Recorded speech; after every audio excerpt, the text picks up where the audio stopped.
ನಮಸ್ಕಾರ. ನಮ್ಮ ದೇವಕಿ ನ್ಯಾಚುರಲ್ ಫಾರ್ಮ್‌ಗೆ ತಮಗೆಲ್ಲರೂ ಆದರದ ಸ್ವಾಗತ. ನಾನಿವತ್ತು ಒಂದು ಅದ್ಭುತವಾದ ಕಾಳು ಮೆಣಸಿನ ತೋಟನ ವಿಸಿಟ್ ಮಾಡ್ತಾ ಇದ್ದೀನಿ. ಸೊ ಈ ವಿಡಿಯೋ ನೋಡ್ಕೊಂಡು ತಾವೇನಾದ್ರೂ ಇದು ಯಾವುದೋ ನಾನೊಂದು ವಿಯೆಟ್ನಾಮೋ ಅಥವಾ ಕೊಂಬಿಯರ್ದಲ್ಲೋ ಇದ್ದೀನಿ ಅಂತ ತಾವು ಅನ್ಕೊಂಡಿರ್ಬೋದು. ಖಂಡಿತವಾಗಿಯೂ ಇದು ಯಾವುದೇ ಬೇರೆ ದೇಶ ಅಲ್ಲ. ಇದು ನಮ್ಮದೇ ರಾಜ್ಯದ ಬಂಟ್ವಾಳ ತಾಲೂಕಿನಲ್ಲಿರುವಂತಹ ಒಂದು ಲಿಯೋ ಡಿಸಾ ಅವರ ಒಂದು ಅದ್ಭುತವಾದ ಕಾಳುಮೆಣಸಿನ ತೋಟ.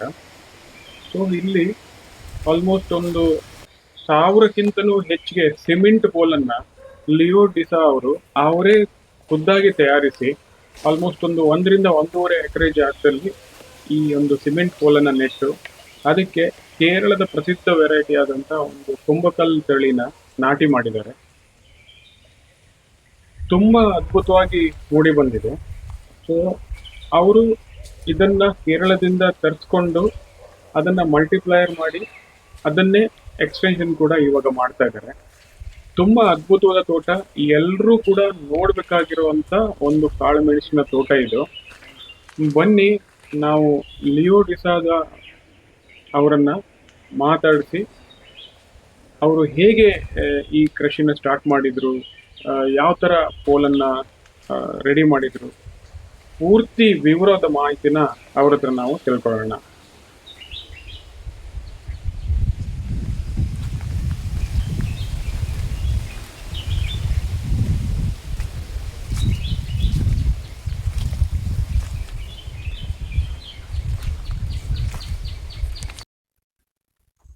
ಸರ್ ನಮಸ್ತೆ. ನಮಸ್ತೆ. ಸರ್ ತಮ್ಮ ಹೆಸರು ಸರ್? ಲಿಯೋ ಡಿಸಾ. ಓಕೆ ಸರ್, ಇದು ಯಾವ ಏರಿಯಾ ಬರುತ್ತೆ ಸರ್? ಇದು ಬಂಟ್ವಾಳದ ಹಂಟಾಡಿ ಗ್ರಾಮದ ಕುಪ್ರಾಡಿ ಎಂಬಲ್ಲಿ. ಬಂಟ್ವಾಳದಿಂದ ಒಂದು 2 ಕಿಲೋಮೀಟರ್ ದೂರ ಇರ್ತದೆ. ಓಕೆ ಸರ್, ಇದು ತೋಟ ಸಿಮೆಂಟ್ ಕಮ್ಮದಲ್ಲಿ ಇದೆ. ಹೌದು. ಸೊ ಇದು ಹೇಗೆ ಅಂದ್ರೆ ಎಷ್ಟು ವರ್ಷ ಆಯ್ತು ಇದಕ್ಕೆ ಸ್ಟಾರ್ಟ್? ಇದಕ್ಕೆ 2 ವರ್ಷ 2 ತಿಂಗಳಾಯ್ತು. 2 ವರ್ಷ? ಸಾಧಾರಣ 2 ವರ್ಷ 2 ತಿಂಗಳಾಯ್ತು. ಸರ್ ಆಲ್ಮೋಸ್ಟ್ ಎಷ್ಟು? 1000 ಮೇಲೆ ಇದೆ ಇದು ಕಂಬ. ಒಂದು 1100 ಕಂಬ ಇದೆ. 1100 ಕಂಬ? ಹೌದು. ಸರ್ ಎಷ್ಟು ಎಕರೆನಲ್ಲಿ ಇದೆ ಸರ್ ಇದು? ಅದು 1.5-1.5 ಎಕರೆ ಇರ್ಬೋದು. 1.5 ಎಕರೆ? 1.5-1.5 ಎಕರೆ. ಸರ್ ಇದು ಕಮ್ಮನೆಲ್ಲ ಅಂದ್ರೆ ನೀವು ಹೇಗೆ ಮಾಡಿ ಸರ್? ನೀವೇ ಮಾಡಿದ್ದ ಅಥವಾ ಅದು ನಾನು ಸ್ವತಃ ಮಾಡಿದ್ದು ಇಲ್ಲಿ ಇನ್ ಸಿಟು. ನೀವೇನೇ? ಹೌದು, ಇಲ್ಲಿ ಅಂದ್ರೆ ಹೇಗೆ ಅಂದ್ರೆ ಮೋಲ್ಡ್ ತಗೊಂಡ್ ಬಂದು? ನಾನೇ ಮಾಡಿಸಿದ್ದು ಮೋಲ್ಡ್ ಕೂಡ ಇಲ್ಲಿ. ಮೋಲ್ಡ್ ನಾನೇ, ಮಿಕ್ಸಿಂಗ್ ಎಲ್ಲ ನಾನೇ, ಎಲ್ಲ ನಾನೇ. ಅಂದ್ರೆ ಜನ ಇದ್ರು, ಲೇಬರ್ ತಗೊಂಡು? ಲೇಬರ್ ತಗೊಂಡು ಎಲ್ಲ ನಾನೇ. ಇದು ಎಲ್ಲ 1000 ಕಂಬ ನಾನು 1 ತಿಂಗಳಲ್ಲಿ ಮಾಡಿಬಿಟ್ಟಿದ್ದೇನೆ. 1 ತಿಂಗಳಲ್ಲಿ 1000? ಫ್ಯಾಕ್ಟರಿಯಲ್ಲಿ ಅಷ್ಟು ಬೇಗ ಆಗುದಿಲ್ಲ. ಅಂದ್ರೆ ಮೋಲ್ಡ್ ಅಷ್ಟು? ಹೌದು, ನಂದು 40, 45, 63 ಕಂಬ ಮಾಡಿದ್ದ ಇದೆ ದಿನಕ್ಕೆ. ಮಿನಿಮಮ್ 41 ಕಂಬ ಮಾಡ್ತಿದ್ದೇವೆ ದಿನಕ್ಕೆ. 42, ಸಾರಿ. ಸರ್ ಎಷ್ಟು ಹೈಟ್ ಇದೆ ಸರ್ ಇದು ಕಂಬ? ಹೈಟ್ 18 ಅಡಿ. ಹೈಟ್ ಅಂದ್ರೆ ಕಂಬದ್ದು ಲೆಂತ್ 18 ಅಡಿ, ಮತ್ತೆ ಮಣ್ಣಿನೊಳಗೆ ಹೋಗಿದೆ 2.5 ಅಡಿ. 18 ಅಡಿ ಟೋಟಲ್ ಹೈಟ್? ಹೌದು. ಅದರಲ್ಲಿ 2.5 ಅಡಿ ಮಣ್ಣಿನೊಳಗೆ. ಮತ್ತೆ ಇದು ಕೂಡ ಇದು ಮಣ್ಣು ಮೇಲೆ ಹಾಕಿದ್ದೇನೆ. ಇನ್ನು ಕೂಡ ಸ್ವಲ್ಪ 3 ಅಡಿನೇ ಒಳಗಿರ್ಬೋದು. ಇದು ಮುಚ್ಚಿಗೆ ಮಾಡಿ ಸ್ವಲ್ಪ ನೀವು ಮಣ್ಣು ಹಾಕಿ ಸ್ವಲ್ಪ ಹೈಟ್ ಮಾಡಿದ್ದೀರಾ? ಹೌದು. ಸರ್ ಸುಮಾರು ಅಂದ್ರೆ ಒಂದ್ ಕಂಬಕ್ಕೆ ಎಷ್ಟು ಕಾಸ್ಟ್ ಬಿದ್ದಿರ್ಬೋದು ಸರ್? ಕಂಬಕ್ಕೆ ಒಂದು 1200 ರೂಪಾಯಿ. 1200 ರೂಪಾಯಿ? ಹೌದು, ನಾನು ಸ್ಟ್ರಾಂಗ್ ಮಾಡಿದ್ದೇನೆ. M25 ಕಾಂಕ್ರೀಟ್ ಮಿಕ್ಸ್, 8mm ಇದು ರೋಡ್ ಗಳನ್ನು ಹಾಕಿದ್ದೇನೆ. 15-16 ಸ್ಟೆರಪ್ಸ್ ಗಳನ್ನು, ಅಂದ್ರೆ ರಿಂಗ್ ಹೇಳ್ತಾರೆ, ರಿಂಗ್ ಗಳನ್ನು ಹಾಕಿದ್ದೇನೆ. ಸ್ಟ್ರಾಂಗ್ ಮಾಡಿದ್ದೇನೆ. ಪ್ಲಾಸ್ಟಿಸೈಸರ್ ಹಾಕಿದ್ದೇನೆ. ವೈಬ್ರೇಟ್ ಮಾಡಿದ್ದೇನೆ. ವೈಬ್ರೇಟರ್ ಅಲ್ಲಿ ತಗೊಂಡು ವೈಬ್ರೇಟ್ ಎಲ್ಲ ಒಳ್ಳೆ ಮಾಡಿದ್ದೇನೆ. ಸರ್ ಇದ್ರಲ್ಲಿ ಎಷ್ಟು ವೆರೈಟಿ ಇದೆ ಸರ್? ನಾನು ನೋಡಿದ ಪ್ರಕಾರ 2-3 ವೆರೈಟಿ ಬಂತು. ಒಂದು ಬೇರೆ ವೆರೈಟಿ ಉಂಟು, ಅದು ಜಾಸ್ತಿ ಇಲ್ಲ. 98% ಕುಂಬಕಲ್ಲೇ ಉಂಟು. ಕುಂಬಕಲ್ ವೆರೈಟಿ? ಹೌದು. ಅಂದ್ರೆ ಇದು ಎಲ್ಲಿಂದ ತಂದಿದ್ದು ಸರ್ ಇದು? ನಾನು ಕೇರಳದಿಂದ ತಂದದ್ದು, ಸೌತ್ ಕೇರಳ. ಕೇರಳ ಕುಂಬಕಲ್ಲಿಂದ? ಹೌದು. ಸರ್ ಅದು ಬುಷ್ ತರ ಒಂದು ಕಂಡಿತು, ಅದು ಯಾವ್ದು ವೆರೈಟಿ? ಎಲ್ಲಿ ಬುಷ್ ಇದೆ? ಒಂದು ಬುಷ್ ಅದು ತೆಕ್ಕನ್. ಅಲ್ಲಿ ಉಂಟು ತೆಕ್ಕನ್ ವೆರೈಟಿ? ತೆಕ್ಕನ್ ಅದು ಒಳ್ಳೇದಿಲ್ಲ ಅಷ್ಟು, ಅದಕ್ಕೆ ರೋಗ ಬೇಗ. ಇದು ಬುಷ್ ತರ ಬರುತ್ತೆ, ಬಟ್ ಇದು ಅಷ್ಟು ಚೆನ್ನಾಗಿಲ್ಲ ಇದು. ಮತ್ತೆ ತೂಕ ಎಲ್ಲ ಕಡಿಮೆ ಆದದ್ದು, ಚಿಕ್ಕ ಚಿಕ್ಕ ಕಾಳುಗಳು. ಈ ಕುಂಕಲ್ ವೆರೈಟಿನಲ್ಲಿ ಯಾವ ತರ ಈಲ್ಡ್ ಬರ್ತಾ ಉಂಟು ನೋಡಿ, ಮೇಲೆ ನೋಡಿ. ಅಂದ್ರೆ ಅಪ್ರಾಕ್ಸಿಮೇಟ್ಲಿ ಸರ್ ಇದ್ರಲ್ಲಿ ನಾನು ನೋಡ್ತಿರೋದು ಹೇಗೆ ಅಂತಂದ್ರೆ, ಇದು ಒಂದು ಎಳೆ ಅದು ಮಾತ್ರ ಸೆಲೆಕ್ಟಿವ್ ಪಿಕ್ಕಿಂಗ್ ಮಾಡ್ಬೇಕಾಗ್ತದೆ. ಅಂದ್ರೆ ಇದು ಎಳೆತು ಇದೆ ಮತ್ತೆ ಬೆಳೆದಿರೋದು ಇದೆ, ಮೀಡಿಯಂ ಸೈಜು ಇದೆ. ಹೌದು. ಅಂದ್ರೆ ಯಾವ ತರ ಅದು ಮೂರು ಸೇರಿ ಬರುತ್ತೆ ಅದು? ಅದು ನಾವು ಹುಡುಕಿ ಹುಡುಕಿ ತೆಗಿಬೇಕು. ಅದೊಂದು ಶುರುವಿಗೆ ಮಾತ್ರ ಒಂದು 3 ವರ್ಷ, ಹಾ ಹಾ.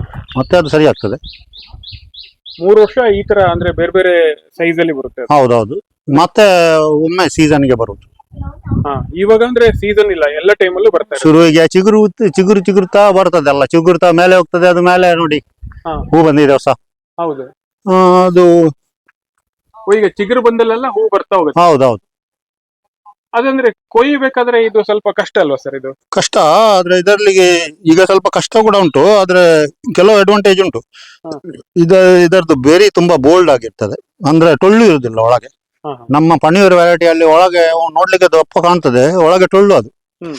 ಇದು ಹಾಗೆ ಅಲ್ಲ, ಇದು ಬೋಲ್ಡ್ ಬೆರೀಸ್. ಹ್ಮ್, ಹ್ಮ್. ಬೋಲ್ಡ್ ಬೆರೀಸ್ ಆದ್ರಿಂದ ಟೊಳ್ಳು ಇಲ್ಲ ಒಳಗೆ. ಹ್ಮ್. ನಿಮ್ಗೆ ಕೊಯ್ದ ಇದರಲ್ಲಿ ಸಾಧಾರಣ 1 kg ಕೊಯ್ದರೆ 400 ಗ್ರಾಮ್ ಡ್ರೈ ರಿಕವರಿ ಸಿಗ್ತದೆ. 1 kgಗೆ 400 ಗ್ರಾಮ್ ಡ್ರೈ. ಸರಿ ಕೊಯ್ದರೆ ಆ ಒಂದು ಪೊನ್ನೂರ್ ಆದ್ರೆ ಎಷ್ಟು ಬರುತ್ತೆ ಸರ್? ಹಣ್ಣು ಆದ್ರೆ ಒಟ್ರಾಸಿ ಕೊಯ್ದರೆ ಒಂದು 280, ಮತ್ತೆ ಒಳ್ಳೆ ಹಣ್ಣು ಮತ್ತು ಇದು ಮೈಕ್ರೋನ್ಯೂಟ್ರಿಯೆಂಟ್ಸ್ ಎಲ್ಲ ಟ್ರೀಟ್ ಮಾಡಿದ್ರೆ ಒಂದು 350 ಬರ್ಬೋದು. ಓ, ಹಾಗಾದ್ರೆ ಇದು ತುಂಬಾ ಹೈಯೆಸ್ಟ್. ಸೆಲೆಕ್ಟಿವ್ ಮಾಡಿ ಪನ್ನೀರ್ ಒಂದರಲ್ಲಿ ಸೆಲೆಕ್ಟಿವ್ ಮಾಡಿ ಹಣ್ಣಾದದ್ದು ತೆಗೆದ್ರೆ ಮತ್ತೆ ಒಳ್ಳೆ ಮೈಕ್ರೋನ್ಯೂಟ್ರಿಯೆಂಟ್ಸ್ ಎಲ್ಲ ಕೊಟ್ಟು 350 ಬರ್ಬೋದು. ಅಂದ್ರೆ ನೀವು ಹೇಳ್ತಿರೋದು ಇವಾಗ ಕುಂಬಕಲ್ ವೆರೈಟಿ ಏನಿದೆ, ಹ್ಮ್. ಅದು ಎಲ್ಲಾ ಕಾಳ್ಮೆಣಸ್ಗಿಂತನೂ ಒಳ್ಳೆ. ಇದಕ್ಕಿಂತ ಕೂಡ ಲೀಟರ್ ವೇಟ್ ಬರೋದ್ರಲ್ಲಿ ಮತ್ತೆ ಡ್ರೈ ರಿಕೋ ಒಳ್ಳೆ ಉಂಟು. ಅಗಲಿ ಎಲ್ಲ, ಹಾ. ಅಗಲಿ ಇನ್ನೂ ಕೂಡ ಒಳ್ಳೆ ಬರ್ತದೆ.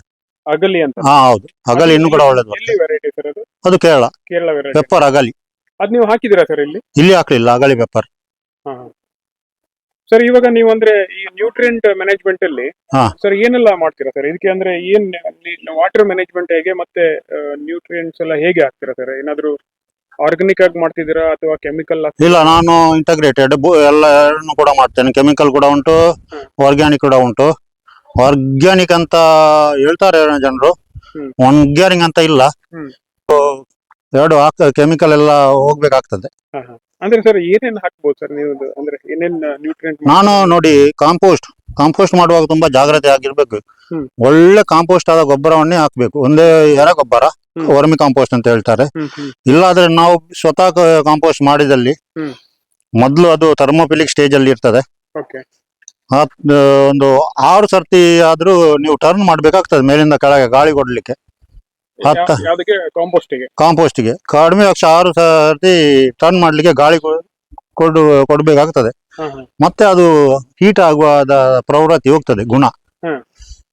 ಮತ್ತೆ ಲಾಸ್ಟ್ ಸ್ಟೇಜ್ ಅಲ್ಲಿ ನೀವು ಸೂಕ್ಷ್ಮ ಜೀವಿಗಳನ್ನ ಹಾಕಿ, ಸುಡೋಮೋನಾಸ್, ಟ್ರೈಕೋಡರ್ಮಸ್ ತುಂಬಾ ಲಾಸ್ಟ್. ಅಂದ್ರೆ ಕೊಟ್ಟಿಗೆ ಗೊಬ್ಬರಕ್ಕೆ ಕೊಟ್ಟಿಗೆ ಗೊಬ್ಬರ ಮಾಡಿದ್ರು ಕೂಡ ನೀವು ಕಾಂಪೋಸ್ಟ್ ಮಾಡ್ಬೇಕು. ಅದಕ್ಕೆ ಏನು ಕಾಂಪ್ರಮೈಸ್ ಇಲ್ಲ. ಕೊಟ್ಟಿಗೆ ಗೊಬ್ಬರಕ್ಕೆ ಕೂಡ ಕಾಂಪೋಸ್ಟ್ ಮಾಡಬೇಕು. ಎಲ್ಲದಕ್ಕೆ ನೀವು ಕಾಂಪೋಸ್ಟ್ ಮಾಡಬೇಕು. ಡೈರೆಕ್ಟ್ ಹಾಕುವಂತಿಲ್ಲ. ಏನು ಕಾಂಪೋಸ್ಟ್ ಮಾಡದೆ ಅದು ರಿಸ್ಕ್. ಇದು ಸ್ಪ್ರೇ ಎಲ್ಲ ಹೇಗೆ ಕೊಡ್ತೀರಾ ಸರ್? ಸ್ಪ್ರೇ 2 ಬೋರ್ಡ್ ಇರ್ತದೆ. 2 ಅಲ್ಲ, ಮೇ ಎಂಡಲ್ಲಿ ಒಂದು ಬೋರ್ಡ್ ಕೊಟ್ಟಿದ್ದೇನೆ, ಜುಲೈ ಎಂಡಲ್ಲಿ ಒಂದು ಬೋರ್ಡ್ ಕೊಟ್ಟಿದ್ದೇನೆ. ಅದು ಎಲೆ ಚುಕ್ಕಿ ರೋಗ ಅಂತ ಬರ್ತದೆ, ಅದಕ್ಕೆ ಪ್ರಿವೆಂಟಿವ್ ಕೊಡುದು ನಾವು ಎಲೆ ಚುಕ್ಕಿಗೆ. ಮತ್ತೆ ಡ್ರೆಂಚಿಂಗ್ ಇರ್ತದೆ, ಬೇರು ಕೊಳೆಕ ರೋಗ, ಫೈಟೋಪ್ತರ, ಕ್ವಿಕ್ ವಿಲ್ಟ್, ಮತ್ತೆ ಇದು ರೂಟ್ ರೋಟ್, ಮತ್ತೆ ಕಾಲರ್ ರೋಟ್. ಅದಕ್ಕೆ ನಾವು COC ವಿತ್ ಮೆಟಲಾಕ್ಸಿಲ್ ಡ್ರೆಂಚ್ ಮಾಡ್ತೇವೆ. ಮತ್ತೊಂದು 2 ಗ್ರಾಮಿನ ಸೊಲ್ಯೂಷನ್. 2 ಗ್ರಾಮ್ ಅಲ್ಲ, ಜೂನ್ 15ಕ್ಕೆ ಮೊದಲು ಮಾಡಬೇಕು. ಈ ಸರ್ತಿ ಮಳೆ ಕಮ್ಮಿ ಇತ್ತು, ಜೂನ್ ಅಲ್ಲಿ ಸ್ವಲ್ಪ ಲೇಟ್ ಮಾಡಬಹುದಿತ್ತು. ನಾನು ಕೂಡ ಲೇಟ್ ಮಾಡಿದ್ದೇನೆ. ಒಂದು ಜೂನ್ 2nd ವೀಕ್, ಮತ್ತೆ ಒಂದು June, July, August 2nd weak. 2 ಸಲ ಮಳೆಗಾಲದಲ್ಲಿ ಕೊಟ್ಟಿದ್ದೀವಿ. ಮಳೆಗಾಲ. ಮತ್ತೆ ಒಂದು ಪೊಟ್ಯಾಷಿಯಂ ಫಾಸ್ಫೈಟ್ ಅಂತ ಉಂಟು. ಫಾಸ್ಫೇಟ್ ಅಲ್ಲ, ಫಾಸ್ಫೈಟ್. ಅದನ್ನು ಪೊಟ್ಯಾಷಿಯಂ ಫಾಸ್ಫೋನೇಟ್ ಅಂತ ಕೂಡ ಹೇಳ್ತಾರೆ. 98%. ಹೋಲ್ಸೇಲ್ ಅಲ್ಲಿ ಸಿಗ್ತದೆ. ಇಲ್ಲಿ ಕೆಲವರು ಬಯೋಫೈಟ್ ಅಂತ ತುಂಬಾ ಕಾಸ್ಟ್ಲಿ ತರ್ತಾರೆ. ಅದು ಬಯೋಫೈಟ್ ಸಲುವಾಗಿ ಯೂಸ್ ಮಾಡೋದು ಅಲ್ಲ, ಬಯೋಫೈಟ್ ಅಲ್ಲಿ ಏನು ಗೊತ್ತಿಲ್ಲ ನನಗೆ. ಅದೇ ಇರಬೇಕು. ತರ್ತಾರೆ, ಅದು 40% ಬಯೋಫೈಟ್. ಈ ತಂದು 2 ಗ್ರಾಮ್ ಪರ್ ಲೀಟರ್. ಅದನ್ನು ಸ್ಪ್ರೇ ಕೂಡ ಮಾಡಬಹುದು, ಡ್ರೆಂಚ್ ಕೂಡ ಮಾಡಬಹುದು. ನಾನು ಮೇ ಮಿಡ್ ಅಲ್ಲಿ ಒಂದು ಸ್ಪ್ರೇ ಡ್ರೆಂಚ್ ಕೊಟ್ಟಿದ್ದೇನೆ, ಪೊಟ್ಯಾಷಿಯಂ ಫಾಸ್ಫೈಟ್. ಇನ್ನೊಂದು ಆಗಸ್ಟ್ ಎಂಡ್ ಅಲ್ಲಿ ಕೊಡ್ಬೇಕಂತ ಇದೆ. ಪೊಟ್ಯಾಷಿಯಂ ಫಾಸ್ಫೈಟ್ ಡ್ರೆಂಚ್, ಹಾ ಅದು ಫೈಟೋಪ್ತರೆಯಿಂದ ಕಾಪಾಡ್ತದೆ ಗಿಡವನ್ನು. ಓ ಕರೆಕ್ಟ್ ಸರ್. ಇದು ಈಗ 2 ವರ್ಷ ಆಯ್ತು ಅಂತ ಹೇಳ್ತಾ ಇದ್ದೀರಾ. ಹ್ಮ್. ಅಂದ್ರೆ ಇದು ಇವಾಗ ಬರ್ತಿರೋದು ಫಸ್ಟ್ ಕ್ರಾಪ್ ಅಥವಾ ಸೆಕೆಂಡ್ ಕ್ರಾಪ್ ಸರ್? ಇದು second crop. Second crop. First crop May ತನಕ ಹೋದ ವರ್ಷ ಎಂಡ್ ಅದು 16 ಕ್ವಿಂಟಲ್ ಆಯ್ತು. ಈಗ ನಾನು ಕೊಯ್ದದ್ದು 1.5 ಕ್ವಿಂಟಲ್ ಉಂಟು. ಇದು ಬರುವ ವರ್ಷಕ್ಕೆ ಲೆಕ್ಕ ಅದು. ಹೋದ ವರ್ಷ 16 ಕ್ವಿಂಟಲ್ ಕೊಯ್ದ್ರಿ? ಹೌದು ಹೋದ ಮೇನಲ್ಲಿ. ಹೌದು. ಇವಾಗ ಎಷ್ಟು ಆಗಿದೆ ಸರ್ ಕೊಯ್ದಿರೋದು? 1.5 ಕ್ವಿಂಟಲ್ ಇರ್ಬೋದು ಒಳಗೆ. ಇನ್ನೂ ಬರ್ಲಿಕ್ಕಿದೆ ಹಾಗಾದ್ರೆ? ಇನ್ನು ಬರುವ ಮೇ ತನಕ ಉಂಟು ಆ ಲೆಕ್ಕ. ಹಾ ಅಂದ್ರೆ ನೀವು ಫಸ್ಟ್ ಹೇಳಿದ ಪ್ರಕಾರ ಫಸ್ಟ್ 3 ಇಯರ್ಸ್ ಅದು ಬರ್ತಾನೆ ಹೋಗುತ್ತೆ. ಹಾ ಮತ್ತೆ ಸೆಟಲ್ ಆಗ್ತದೆ ಸೀಸನ್. ನಂತರ ಅದು 3 ವರ್ಷ ಆದ್ಮೇಲೆ ಸೆಟಲ್ ಆಗುತ್ತೆ. ಅವಾಗ ವರ್ಷಕ್ಕೊಂದು ಕ್ರಾಪ್ ಬರುತ್ತೆ. ಹೌದು. ನಿಮ್ ಪ್ರಕಾರ ಎಷ್ಟು ಎಕ್ಸ್ಪೆಕ್ಟೇಷನ್ ಇದೆ ಸರ್ ಈ ವರ್ಷಕ್ಕೆ? ಈ ವರ್ಷಕ್ಕೊಂದು ಪರ್ ಪೋಲ್ ಎವರೇಜ್ 3 kg ಜಾಸ್ತಿ ಇರಬೇಕು. 3 kg ಅಂದ್ರೆ ನೀವು ಡ್ರೈ ಹೇಳ್ತಿರೋದು? ಡ್ರೈ ಡ್ರೈ ಡ್ರೈ ಒಂದು 3 kg ಹಸಿ ಒಂದು 10 kg. ಆಕ್ಚುಲಿ ಅಂದ್ರೆ ತುಂಬಾ ಚೆನ್ನಾಗಿ ಕಾಣ್ತಾ ಇದೆ. ಅಂದ್ರೆ ಇದು ನೀವು ಅಂದ್ರೆ ಹೇಗೆ ಇದು ಇನ್ಸ್ಪಿರೇಷನ್ ಆಯ್ತು ಸರ್? ಇದು ನೀವು ಓನ್ ಆಗಿ ಮಾಡಿದ? ಮನೆಯಲ್ಲಿ ಬಂದು ಹೌದು, ಇನ್ನು ಓನ್ ಇನ್ಸ್ಪಿರೇಷನ್. ನನಗೆ ಯಾರಿಗೂ ಹೇಳುದಿಲ್ಲ. ನೀವಾಗೆ ಪ್ಲಾನ್ ಮಾಡಿ ಮಾಡಿದ್ದೆ? ಹೌದು ಸರ್. ಆಲ್ಮೋಸ್ಟ್ ಕಾಸ್ಟ್ ಎಷ್ಟು ಅಂತ ಕೇಳ್ಬೋದಾ? ಎಷ್ಟು ಕಾಸ್ಟ್ ಆಯ್ತು? ಒಂದು ಈ ಪ್ರಾಜೆಕ್ಟ್ ಗೆ ಒಂದು 25 ಲಕ್ಷ ಆಗ್ತದೆ. 25 lakhs ನಿಮಗೆ? ಹೌದು. ಲ್ಯಾಂಡ್ ಪ್ರಿಪರೇಷನ್ ಮತ್ತೆ ನಾನು ಈ ಕಂಬ ಒಂದೇ ತಿಂಗಳಲ್ಲಿ ಮಾಡಿದ್ದು. ಕಂಬ ಮಾಡುವವರಿಗೆ ಒಂದು 100 ರೂಪಾಯಿ ಬೋನಸ್ ಕೊಟ್ಟಿದ್ದೇನೆ ಒಂದೊಂದು ಕಂಬ. ನೇರ ಮಾಡುವಾಗ ಇದು ರಿಸ್ಕಿ ಜಾಬ್, ನೇರ ಮಾಡುವುದು. ಅದಕ್ಕೆ ಕೂಡ 100 ರೂಪಾಯಿ ಬೋನಸ್ ಕೊಟ್ಟಿದ್ದೇನೆ ಎಕ್ಸ್ಟ್ರಾ. ಅದು 1200 ಅಲ್ಲಿ ಬರಲಿಲ್ಲ, ಅದು ಕೂಡ ಉಂಟು. ಇದು ತುಂಬಾ ಡೌನ್ ಉಂಟಲ್ಲ ಸರ್, ಇದ್ರಲ್ಲೆಲ್ಲ ಕಂಬ ಹೇಗೆ ಫಿಕ್ಸ್ ಮಾಡಿದ್ರಿ ನೀವು? ಅದು ಬರ್ತದೆ, ಮೋಟಿವೇಶನ್ ಕೊಡ್ಬೇಕಾಗ್ತದೆ. ಅದೇ 100 ರೂಪಾಯಿ ಮೋಟಿವೇಶನ್ ಆಗ್ತದೆ. ಅಂದ್ರೆ ಲೇಬರೇ ಮಾಡಿದ್ದು? ಲೇಬರ್ ಮಾಡಿದ್ದು. ಮೆಷಿನ್ ಆದ್ರೆ ರಿಸ್ಕ್ ಇರ್ತದೆ ಜಾಸ್ತಿ. ಯಾರಿಗಾದ್ರೂ ಏನೋ ಪೆಟ್ಟಾದ್ರೆ ಅದು ಜಾಸ್ತಿ ರಿಸ್ಕ್ ಇರ್ತದೆ. ಮೆಷಿನರಿ ಮೆಷಿನ್ ತರಬಹುದು, ಅದರ ರಿಸ್ಕ್ ಇರ್ತದೆ. Okay sir. ನಿಮ್ದು ಇದು ಪೋಲ್ಕಿಂತನೂ ನೀವಂದ್ರೆ ಏನಾದ್ರು ಬೇರೆ ಸಜೆಷನ್ ಕೊಡ್ತೀರಾ ಸರ್? ಈಗ 2 ವರ್ಷ ಆಯ್ತು ನಿಮ್ದು. ನಿಮ್ಮ ನೋಡಿ, ನಿಮ್ಮ ರಿಸ್ಕ್ ಅಪಟೈಟ್ ನಿಮ್ಮ ಬಜೆಟ್ ಪ್ರಕಾರ ಇರ್ತದೆ. ನೀವು ಗ್ಲಿರಿಸಿಡಿಯಾ ಗಿಡ ಇಟ್ಟು, ಹಲ್ವಾನ ಗಿಡ ಇಟ್ಟು, ಧೂಪ, ಪಯ್ಯಾನಿ, ಅಡಿಕೆ, ತೆಂಗು ಸಿಕ್ಕಿದ ಗಿಡಕ್ಕೆ ಹಾಕಬಹುದು. ಅಂದ್ರೆ ಈಗ ಅಡಿಕೆ ಹಾಕಿದ್ರೆ ಆಲ್ಮೋಸ್ಟ್ ಒಂದು 5 ರಿಂದ 6 ವರ್ಷ ಬೇಕು ಅಡಿಕೆ ಬೆಳವಣಿಗೆ ಆಗ್ಲಿಕ್ಕೆ. ಇದಕ್ಕೆ 1-2 ವರ್ಷದಲ್ಲಿ ಉತ್ಪತ್ತಿ ಆಗ್ತದೆ. ಸೊ ಒಂದು 5 ವರ್ಷ ಆದ್ಮೇಲೆ ನಾವು ಕಾಳುಮೆಣಸು ಹಾಕಿದ್ರೆ ನಂತರ ಇನ್ನೊಂದು 2 ವರ್ಷ ಬೇಕು. ಟೋಟಲ್ ಒಂದು 7 ರಿಂದ 8 ವರ್ಷ ಬೇಕಾಗುತ್ತೆ. ಹೌದು. ಬಟ್ ಇದರಲ್ಲಿ ನಿಮ್ಗೆ ಫಸ್ಟ್ ಇಯರ್ ಇಂದನೇ ಕ್ರಾಪ್ ಬಂತು. ಹೌದು, ಕರೆಕ್ಟ್ ಅಲ್ಲ? ಹೌದು. ಅದು ಪ್ಲಾಂಟ್ ಮಾಡ್ಲಿಕ್ಕೆ ಕೂಡ ಸ್ವಲ್ಪ ಎಕ್ಸ್ಪರ್ಟೈಸ್ ಬೇಕಾಗ್ತದೆ. ಟಾಪ್ ಶೂಟ್ ಹಾಕ್ಬೇಕು, ಬರ್ತದೆ. ಬಟ್ ಇದು ನಿಮ್ಗೆ ಅಂದ್ರೆ ಇಲ್ಲಾದ್ರೆ ಈ ತಳಿಯಲ್ಲಿ ಸೆಕೆಂಡ್ ಇಯರ್ ಆರಾಮಾಗಿ ಬರ್ತದೆ. ಸೆಕೆಂಡ್ ಇಯರ್ ಇಂದ ಇವಾಗ ಸರ್ ಇನ್ವೆಸ್ಟ್ ಮಾಡಿರೋದು ತುಂಬಾ ಹೆವಿ ಇರೋದ್ರಿಂದ, ಈಗ ಸಪೋಸ್ ಯಾರಾದ್ರೂ ಒಂದು ಮಿಡಲ್ ಕ್ಲಾಸ್ ಫ್ಯಾಮಿಲಿ ಅವರು ಮಾಡಿದ್ರೆ ಅದು ಎಷ್ಟು ವರ್ಷದಲ್ಲಿ ಅವರಿಗೆ ರಿಕವರಿ ಆಗ್ಬೋದು ಇನ್ವೆಸ್ಟ್ ಮಾಡಿರೋಂತ ಅಮೌಂಟ್? ನಾನು ಲೋನ್ ತೆಗೆದು ಇಲ್ಲಾದ್ರೆ ಹಣ ಸ್ವಲ್ಪ ಇದ್ರೆ ಎಲ್ಲ ಅದಕ್ಕೆ ಹಾಕಿ ಹಾಗೆ ಅಡ್ವೈಸ್ ಮಾಡಲ್ಲ. ಅದಕ್ಕೆ ರಿಸ್ಕ್ ಕಮ್ಮಿ ಇದ್ದದ್ದು ಬೇರೆ ಗಿಡ ಹಾಕಿ. ಅಂದ್ರೆ ಈ ತರ ದೊಡ್ಡ ರಿಸ್ಕ್ ಅಂದ್ರೆ ಇವಾಗ ಸಪೋಸ್ ಯಾರತ್ರ ಒಬ್ರ ಹತ್ರ ಹಣ ಇಲ್ಲ ಅಂತ ಅನ್ಕೊಂಡ್ರೆ ಇದು ಮಾಡೋದು ನೀವು ಬೇಡ ಅಂತ ಹೇಳ್ತೀರಾ? ಅವಾಯ್ಡ್. ಏನು ಇದಕ್ಕೆ ಕಾಳುಮೆಣಸಿಗೆ ಯಾವಾಗಲೂ ರೋಗ ಬರ್ತದೆ. ಐಸಿ ಅಲ್ಲಿ ಇದ್ದ ಕ್ರಾಪ್ ಇದು. ಇದಕ್ಕೆ ನಾವು ಮದ್ದು ಹೊಡಿತೇವೆ, ಅದಕ್ಕೆ ಕೂಡ ಗ್ಯಾರಂಟಿ ಇಲ್ಲ. ಮಳೆಗಾಲದಲ್ಲಿ ಉಳಿಯದೇ ಇರ್ಬೋದಾ, ಅದೆಲ್ಲ ಇರ್ತದೆ. ಹಾಗಾದ್ರೆ ನಿಮ್ಗೆ ಅಲ್ಲಿ ಸ್ಪೇರ್ ಹಣ ಇದ್ದರೆ ಮಾತ್ರ ಮಾಡ್ಬೇಕು ಸರ್. ಈಗ ಸಪೋಸ್ ನಮ್ಗೆ ಏನಾದ್ರು ಬೇಕಂತಂದ್ರೆ ನೀವು ಕುಂಬಕಲ್ ಕಾಂಟ್ಯಾಕ್ಟ್ ಮಾಡಿ. ಕುಂಬಕಲ್ ನರ್ಸರಿ ಉಂಟು ಕೇರಳದಲ್ಲಿ. ಆನ್ಲೈನ್ ಅಲ್ಲಿ ತುಂಬಾ ಹೆಸರು ಕೇಳ್ತದೆ. ಕುಂಬಕಲ್ ಹೆಸರು ಬರೆದ್ರೆ ತುಂಬಾ ಕೇಳ್ತದೆ. ಅಲ್ಲಿ ಬುಕ್ ಮಾಡು. ಬೇರೆ ಕಡೆ ಕೂಡ ಸಿಗ್ಬಹುದು, ಬೇರೆ ನರ್ಸರಿ ಅವರು ತಂದು ಕೊಡ್ಬಹುದು ಅಲ್ಲಿಂದ. ಪನ್ನೀರ್ ಕಂಪೇರ್ ಮಾಡಿದ್ರೆ ನಿಮ್ ಪ್ರಕಾರ ಇದು ಕುಂಬಕಲ್ ಪನ್ನೀರ್ ಒಂದು ಕೂಡ ಒಳ್ಳೆ ತಳಿ. ಪನ್ನೀರ್ 9 ಒಳ್ಳೆ ತಳಿ ಇದೆ ಅಂತ. ಇದೇ ತರನೇ ಕ್ರಾಪ್ ಬರುತ್ತಾ? ಬೈಎನ್ನಿಯಲ್ ಅಂದ್ರೆ 1 ವರ್ಷ ಬರ್ತದೆ ಒಳ್ಳೆ. ಸೆಕೆಂಡ್ ಇಯರ್ ಸ್ವಲ್ಪ ಕಮ್ಮಿ ವರ್ಷ ಬರ್ತದೆ. ಇದರಲ್ಲಿ ಪ್ರತಿ ವರ್ಷ ಬರ್ತದೆ, ಎವರೇಜ್ ಬರ್ತದೆ ಇದರಲ್ಲಿ. Okay sir, thank you sir. Welcome. ಹೀಗೆ ಮಾಡ್ತಾರೆ ಅವರು, ಒಂದೊಂದು ಪುಷ್ ಮಾಡ್ತಾರೆ ಅದನ್ನ, ಮತ್ತೆ ಅದನ್ನ ಕಟ್ತಾರೆ ಮತ್ತೆ ಅದು ಆಟೋಮ್ಯಾಟಿಕ್ ಗಿಡ ತರ ಬರ್ತದೆ. ಅಲ್ಲಿ ಚಿಗುರು ಬರುತ್ತಲ್ಲ ಅದು ಬರ್ತದೆ. ನಾಗಪತಿ ಮೆಥಡ್ ಇದು.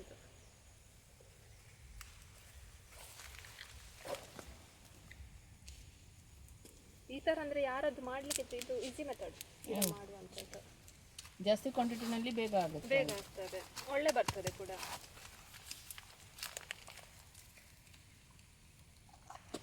ಅದು ಪಿನ್ ಯಾವ್ದ್ರದ್ದು ಪಿನ್ ಅದು? Wire pin wire. ವೈರ್ ಅದು.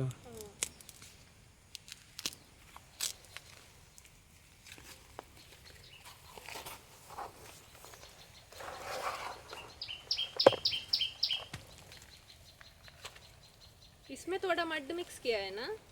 इसमें उधर नर्सरी में नहीं है ना? नहीं है उधर.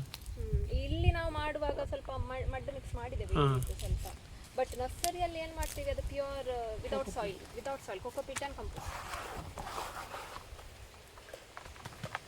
ಇದು ರೀಸೆಂಟ್ ಈಗ ಮಾಡ್ತಿದ್ದೆ, ಸಾಲುದಿಲ್ಲ ಅಂತ ಅಲ್ಲಿ ಗಿಡ. ಇದು ಎಷ್ಟು ದಿನ ಬೇಕಾಗುತ್ತೆ? 2-3 months ಆದರೂ ಕ್ರಾಪ್